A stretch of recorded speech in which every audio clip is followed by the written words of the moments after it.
Et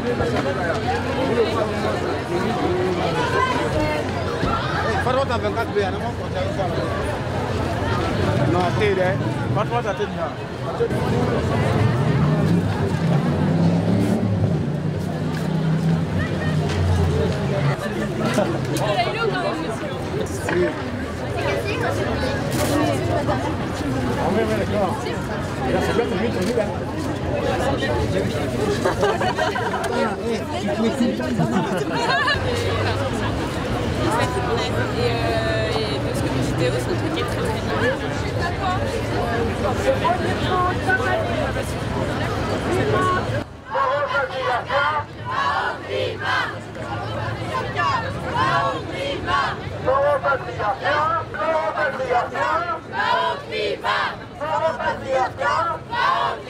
Pourquoi c'est important d'être rassemblés aujourd'hui sur la place de la République? C'est important aujourd'hui parce que même s'il y a eu beaucoup de choses qui ont été faites, c'est pas suffisant et je pense que on se retrouve toutes les féministes de ma génération actuellement face à une urgence en fait parce que on nous a fait croire que tous les droits, l'avortement, etc. étaient des choses qui étaient acquises et en fait on voit que dans tous les pays c'est toujours remis en question. Dès qu'il y a un problème, on s'en prend toujours à nous quoi. Donc, et qu'il faut reconnaître la femme comme étant une des premières personnes opprimées en fait, et dans toutes les catégories sociales, dans toutes les cultures. C'est toujours nous qui prenons, donc au bout d'un moment, ça suffit quoi. Ces derniers mois, on a quand même beaucoup parlé de ça. Est-ce qu'il y a du progrès en France notamment, ou est-ce que c'est pas assez ou ça stagne selon vous? Des progrès, après, je pense que faites le tour de la place, toutes les nanas quand elles rentrent chez elles, elles ont peur le soir. Des progrès, il n'y en a pas quoi. Parce que le truc, c'est qu'il faut qu'on se fasse entendre, il faut qu'on se réapproprie la violence aussi, qu'on puisse être capable de nous défendre nous-mêmes et qu'on arrête de nous assister perpétuellement comme des petites choses et qu'on nous laisse gérer nos trucs nous-mêmes et nous défendre nous-mêmes. Comme tous les opprimés, en fait, il faut qu'on puisse se défendre nous-mêmes et pas avoir un espèce de truc qui peut nous aider à nous libérer. Voilà. Comme le dit votre pancarte, on en a 30 femmes tuées, je pense à ce côté-là, 30 femmes tuées depuis le début de l'année en France par leur conjoint ou ex-conjoint. Est-ce qu'aujourd'hui, les mesures qui sont prises par Marlène Schiappa et le gouvernement Édouard Philippe, depuis le début du quinquennat, sont suffisantes pour vous? Et qu'est-ce qu'il faudrait faire pour améliorer et mieux lutter contre les féminicides? Si on regarde toutes les mesures prises par le gouvernement, après, sur les violences faites aux femmes, il y a aussi les violences financières, etc. Les femmes sont... je crois, les plus précarisées et surtout que Marlène Schiappa, c'est une énorme blague en fait. Il va falloir arrêter c'est typiquement une femme sélectionnée par des mâles hétéros blancs pour défendre les droits de personnes qui va gueuler sur des cagnottes faites par les gilets jaunes, mais après il n'est pas foutu de gueuler sur les cagnottes qui avaient été faites pour défendre Tariq Ramadan. Franchement, Schiappa, j'ai vu meilleur comme ministre ou comme secrétaire d'État pour défendre le droit des femmes. C'est une vaste connerie. Qu'elle aille sur le plateau de TPMP, là où Jean-Marie Bigard a fait son sketch polémique sur le viol, est-ce que c'est une bonne idée? Non, mais déjà, il faudrait arrêter de prendre les gens pour des cons et penser qu'il faut mettre la politique sur ces plateaux-là parce que le français lambda est seulement capable de suivre une émission politique sur ces plateaux-là, quoi. D'avoir un ministre dans ces émissions-là, alors que c'est l'exemple même de la misogynie, de l'homophobie, etc., c'est une honte. C'est une honte. Et cette femme est une honte pour la cause. Et voilà, c'est tout. Ces derniers mois, on a beaucoup parlé des droits des femmes quand même avec MeToo, etc. Est-ce que c'est une première étape pour améliorer les choses? De quoi, le MeToo? C'est une première chose, oui, mais c'est le truc, c'est surtout de libérer la parole, encore une fois. Et si MeToo a pris autant d'ampleur, c'est parce que justice n'est pas faite. C'est parce qu'on est en 2019 et il y a encore des tribunaux qui montrent une petite culotte pour montrer qu'une nana a cherché à se faire violer. Donc au bout d'un moment, on revient sur la réappropriation de la violence et la défense par nous-mêmes et les témoignages par nous. Parce que de toute façon, si on ne fait pas justice nous-mêmes, il y aura toujours des connards pour nous dire « Ah ben oui, mais tu portais un string, c'est bien que tu le voulais ». Pardon, pas de problème, monsieur. Au bout d'un moment, ça va, quoi. Et non, enfin, tant que y a encore des gens qui s'en sortent et des mecs qui s'en sortent et dans la vie de tous les jours, quoi. Enfin, les mecs ont été élevés pour être des lâches, pas tous, mais la plupart. Enfin, il y a un problème sur l'éducation des garçons qui est crasse, quoi. Les mecs qui ghostent les filles parce qu'ils savent pas quoi dire, alors ils assument pas, machin. Enfin, au bout d'un moment. Non, ceux qui ont le plus d'organes sexuels, je pense que c'est les nanas, parce que nous, on a une sacrée paire d'ovaires et ça fait longtemps que les mecs ont laissé leurs couilles sur la table. Quelle table, je sais pas, mais moi je les ai pas vus récemment. Vous pensez que ça va s'améliorer dans les mois, les années à venir, ou vous êtes plutôt pessimiste? Bah, sachant qu'on est dans une société profondément capitaliste et dirigée par des hommes blancs qui n'ont pas forcément envie de laisser leur place, je pense qu'il va falloir se battre. Hein. Mais après, on va avoir des petits trucs donnés comme ça pour nous faire bien plaisir, mais la lutte, elle est beaucoup plus profonde et sera beaucoup plus longue, je pense. Et sur la durée, il ne va pas falloir lâcher.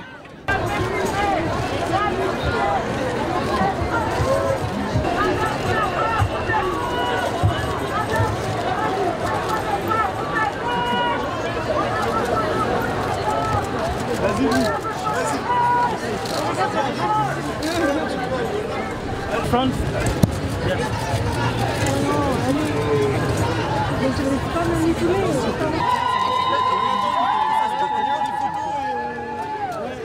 Essaye de te tourner, Lise. Pardon,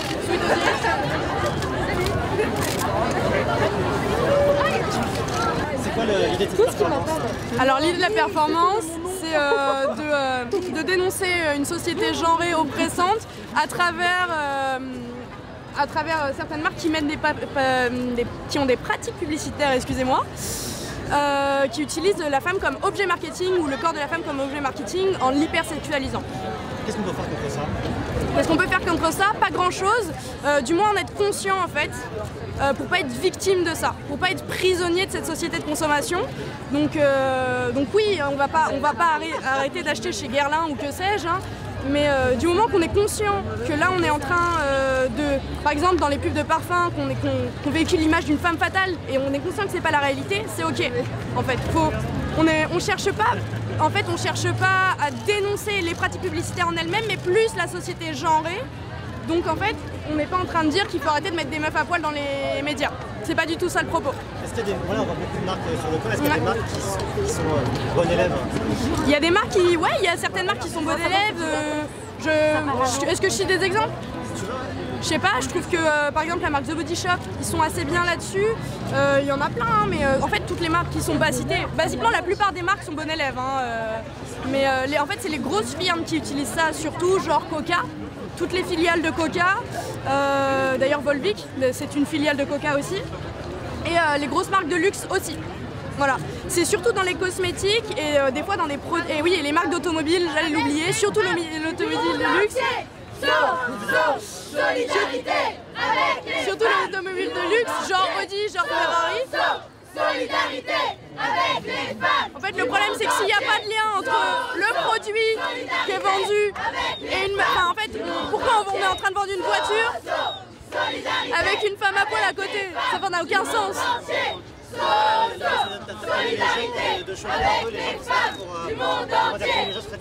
C'est ça, en fait. C'est de choquer pour qu'en fait, que les gens prennent conscience de ça.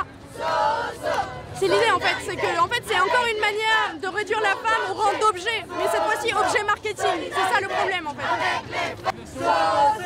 Solidarité avec les femmes. Pourquoi c'est important de se rassembler ici aujourd'hui? Eh bien parce que c'est une journée de lutte internationale et que donc on doit lutter pour avoir l'égalité entre hommes et femmes. Parce qu'en France, on a entre 25 et 30% de salaire en moins. Retraite, c'est encore pire. Et donc, le niveau des femmes, par exemple, parmi les gens qui sont au SMIC ou en dessous du SMIC, il y a 85% de femmes. 85% de femmes. Et donc, c'est pas possible. Dans un pays qui est riche comme la France, où on devrait être payé normalement pour pouvoir vivre correctement. Or, maintenant, avec la crise économique, ils ont baissé encore le niveau de vie des femmes Et beaucoup d'hommes aussi, évidemment, mais c'est plus possible, c'est plus tenable. Ça, on ne peut plus vivre comme ça en France. Voilà. Comment on explique cette différence de salaire? Parce que justement, avec la crise économique que les capitalistes fabriquent artificiellement, ils acculent les gens avec un chômage artificiel pour leur imposer le niveau de vie, de salaire le plus bas. Voilà. Et alors, la seule chose, c'est de faire un rapport de force suffisant. Il faut faire une grève générale parce qu'il n'y a que le rapport de force qui comprenne. Nous, les femmes, quand on manifeste, on n'est pas violente, alors ils ne nous entendent pas. Ils font comme si on n'existait pas. Ils coupent les subventions des associations, ils baissent le niveau de vie. Il n'y a plus qu'à la couche moyenne maintenant a fondu comme neige au soleil. Et c'est scandaleux dans un pays riche comme la France. Enfin, là on voit des affiches parlant du Conseil de la Résistance. Au sortir de la guerre, la France, il n'y avait plus de structure, les maisons, les autoroutes, tout ça a été cassé. Et ils font la sécurité sociale et la retraite. Et maintenant, avec la France et le niveau technique qu'on a, ils ne peuvent pas faire ça. C'est qu'ils ne veulent pas. Alors il y a un moment où il faut s'arrêter, parce que voilà, c'est plus la France. Il y a toujours une différence de salaire importante, mais est-ce que ces derniers mois, on a beaucoup parlé des droits des femmes? Est-ce que ça s'améliore un peu tout doucement ou pas? Non seulement ça ne s'améliore pas, mais on régresse à fond la caisse, vitesse grand V. D'ailleurs, les Sarkozy et compagnie, capitalistes et tout ça, ont bien dit qu'ils voulaient revenir sur les acquis du Conseil de la Résistance. Ils veulent revenir vraiment en arrière pour acculer les gens à être même pas dans une période de survie, vous voyez. Vous avez des gens en France qui sont dans la survie en ce moment. C'est scandaleux. Et je voulais dire, ces derniers mois avec MeToo et tous ces mouvements, on a beaucoup parlé des droits des femmes. Est-ce que c'est une bonne chose, c'est une première étape pour aller de l'avant? La prise de conscience est toujours une chose importante, mais il faut passer à l'action. Et ce n'est pas le gouvernement qu'on a qui le fera. Au contraire, il ne fait que renforcer l'oppression. Voilà.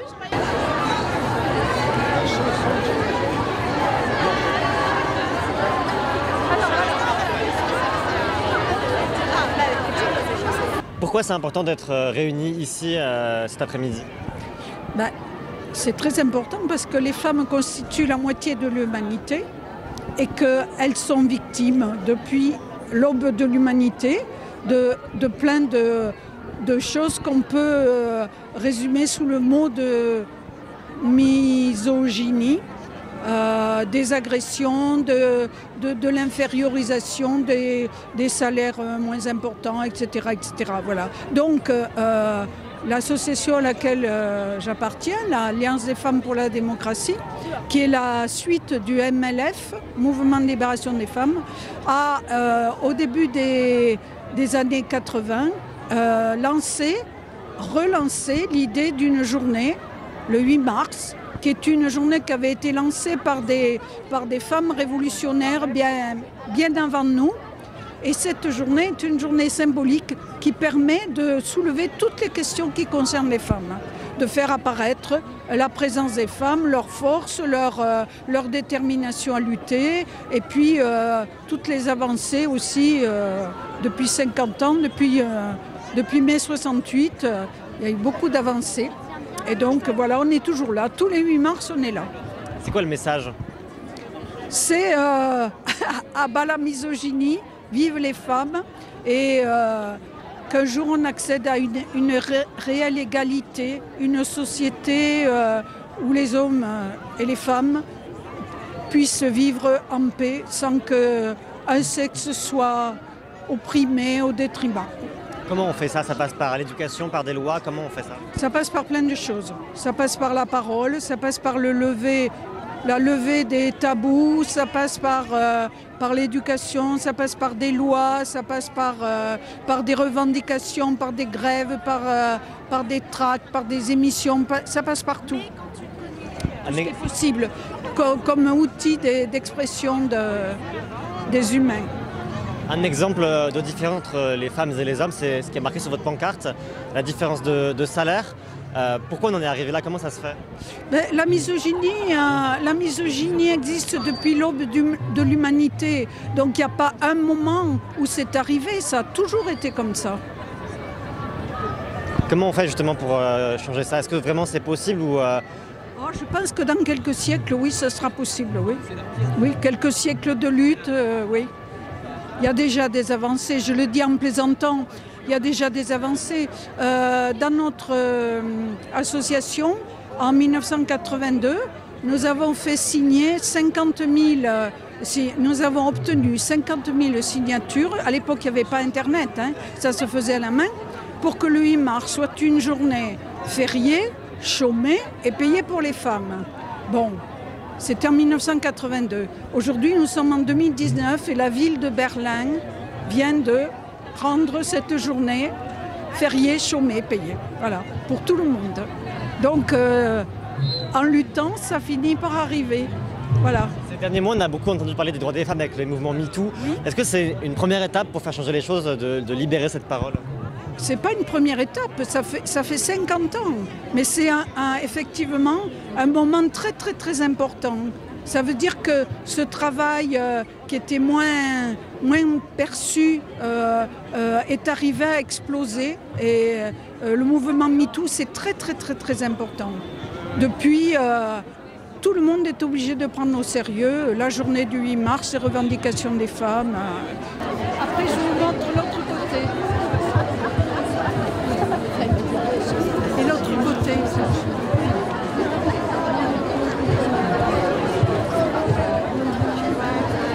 Pourquoi c'est important de se rassembler aujourd'hui à Place de la République?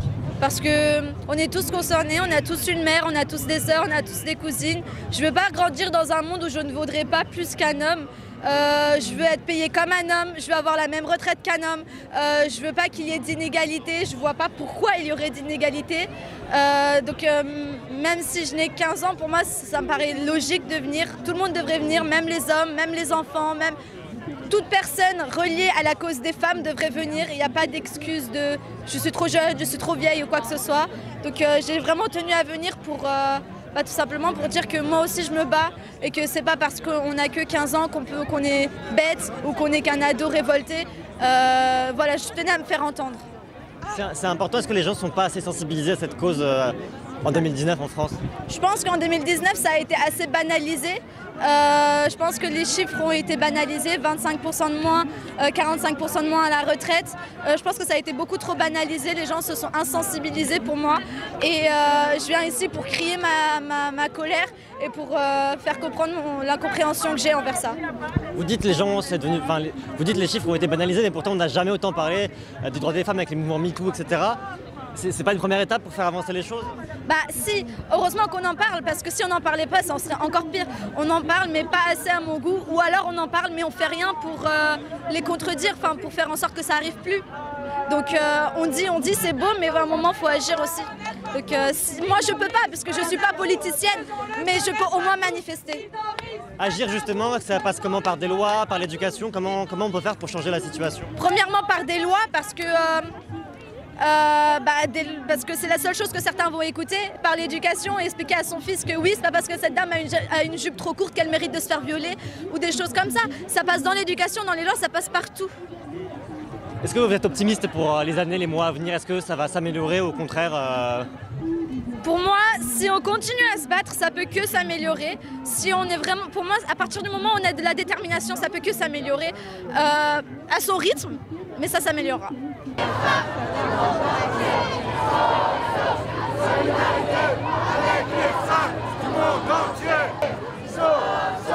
Solidarité avec les femmes du monde.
Celle-là, c'est celle-là. Avec les femmes.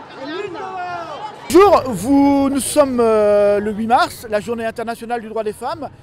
Vous manifestez ici à Paris pour le droit des femmes, mais aussi pour le droit des femmes argentines. Expliquez-nous un petit peu la raison de votre présence ici. Oui, alors en fait, je suis venue pour apporter mon soutien donc, à la lutte des femmes ici en France, mais aussi dans le monde. Donc, avec quelques associations latino-américaines, on a un cortège latino-américain avec des revendications qui nous sont un petit peu plus propres, entre guillemets, qui concernent plus, par exemple, le droit à l'avortement, qui est légal en France et pas dans la majorité des pays d'Amérique latine. Donc, je suis venue pour soutenir les deux luttes, en fait, pour dénoncer, pour visibiliser nos luttes et pour accompagner les luttes ici en France, puisque c'est ici que je vis. Donc, On vous a vu en lutte pour l'Argentine il y a quelques mois, notamment devant le Sénat. Vous pouvez rappeler aux téléspectateurs ce qu'a donné cette lutte et comment le Sénat a voté les lois qui étaient attendues, notamment par vous? Oui, alors en fait, le 8 août... Sénat argentin, bien sûr. Le 8 août, c'est voté, c'était le projet de loi pour l'avortement en Argentine qui avait été approuvé par la Chambre des députés, qui devait être approuvé par le Sénat pour entrer en vigueur. Malheureusement, ça n'a pas été voté.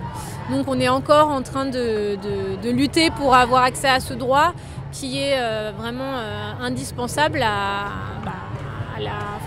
on veut pouvoir décider sur nos corps, et puis c'est un problème de santé publique puisqu'il y a beaucoup de femmes qui n'ont pas accès à l'avortement parce qu'elles n'ont... En fait, l'avortement est interdit, mais si on a de l'argent, comme toujours, on peut aller dans une clinique privée et se faire un avortement clandestin dans une clinique privée dans de bonnes conditions.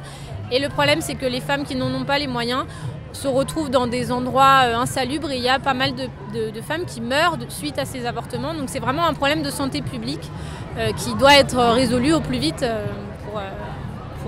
par le gouvernement parce que...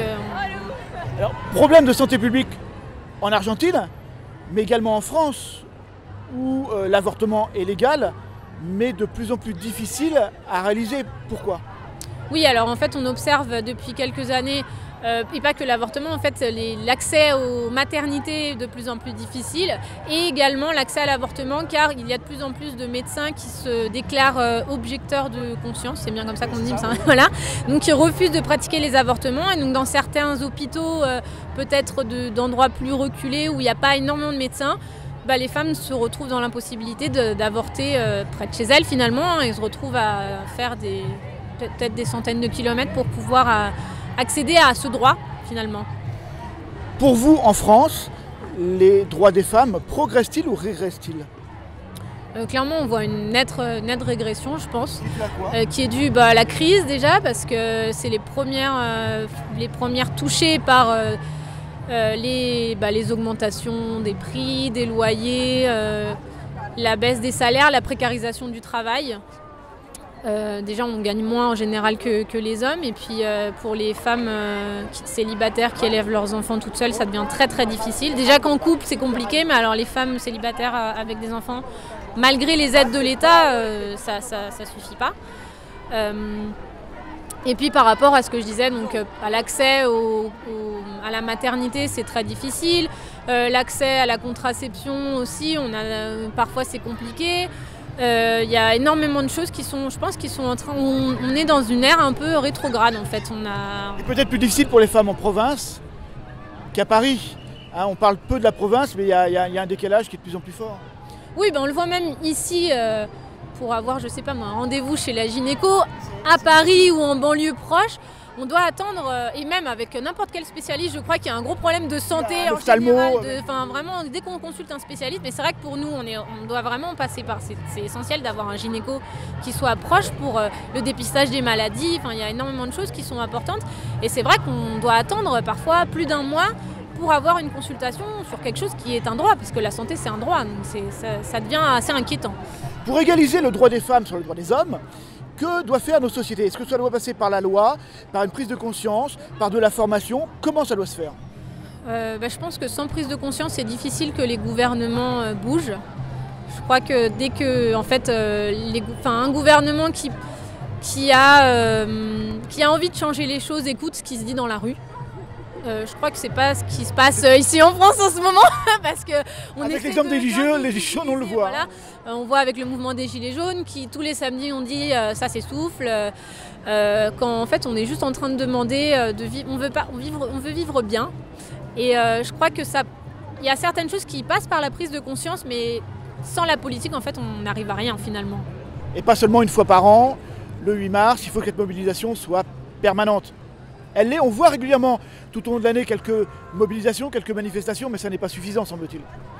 Oui, je pense que le système capitaliste est patriarcal et donc on n'est pas dans une phase de progression sociale, quels que soient les droits, hein, pas que les droits des femmes, mais les droits de l'être humain en général. On est vraiment dans une régression il faut travailler plus de profit, plus de rentabilité et finalement on ne vit pas bien.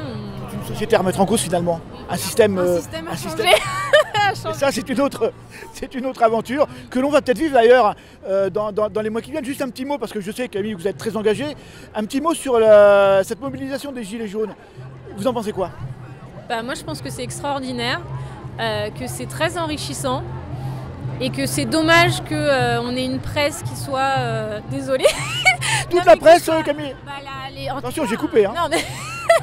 Non, mais en tout cas, je veux dire, les médias, les principaux médias, les plus gros en tout cas, sont complètement, en fait, on dirait des antennes de propagande du gouvernement qui ne font que décrédibiliser finalement ce qui se passe dans la rue, alors que, je veux dire, les journalistes, c'est des citoyens comme nous qui ont les mêmes problèmes, qui peuvent être confrontés aux mêmes problèmes et c'est vraiment dommage parce que je pense qu'il y a des choses vraiment très très enrichissantes à changer, à changer et à faire avec ce mouvement qui vient vraiment de la France d'en bas et des riens, des sans-dents comme aurait dit l'ancien président et de ceux qui ne sont en rien, comme dit maintenant Emmanuel Macron, et qui finalement sont totalement invisibilisés par cette politique de la méritocratie. Donc si on n'a pas en fait on mérite ce qui nous arrive alors que c'est pas comme ça que ça se passe, quoi. Alors on peut le dire, on se connaît tous les deux depuis quelques années. En discutant en off, on en parlait de cette colère populaire qu'on sentait venir. Personne n'avait vu venir, les États, l'Europe, les élites, personne n'avait vu venir ce mouvement de contestation populaire très important. Ça, je sais pas trop, mais de toute façon, les peuples, un jour ou l'autre, ils se réveillent, on peut pas...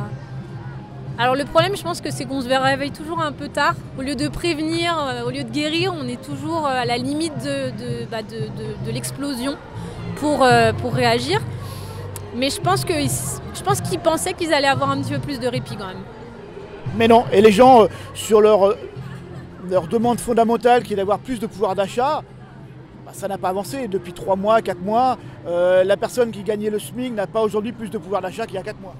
Non, et puis en plus on est vraiment dans une politique de décrédibilisation du mouvement, donc c'est vraiment très frustrant parce qu'on a les hautes sphères qui disent il n'y a pas de répression, tout va bien, et en fait c'est pas du tout ça ce qui se passe. Enfin, il y a vraiment un décalage, on dirait une espèce de schizophrénie, mais pas qu'en France, il y a beaucoup de pays, par exemple en Argentine le président il a fait un discours la semaine dernière, et puis il a dit dans le discours qu'il y avait eu de la création d'emplois, il y avait eu de la croissance économique, il y avait eu une baisse de l'inflation en Argentine. Et en fait, c'est totalement le contraire. Enfin, c'est vraiment l'inverse de la réalité, quoi. Ils sont vraiment dans une autre... On a vraiment l'impression qu'ils sont dans un autre monde, quoi. Aujourd'hui, avec les réseaux sociaux, Internet, le discours politique qui peut raconter n'importe quoi ne passe plus. Les gens arrivent à trouver des informations, à faire la critique du discours politique, aussi bien ici qu'en Argentine ou ailleurs. Oui, mais alors il faut faire attention parce qu'il y a énormément de fake news qui circulent. Mais c'est vrai si on veut chercher, on a plus accès à l'information qu'avant. Il y a énormément de médias alternatifs, heureusement, et de collectifs qui publient des choses qui ne passent pas à la télé ou qui ne sont pas publiées dans les grands journaux. Et c'est vrai que c'est un peu le seul espoir qu'on a de pouvoir faire parvenir les informations aux gens, quoi, finalement. Les droits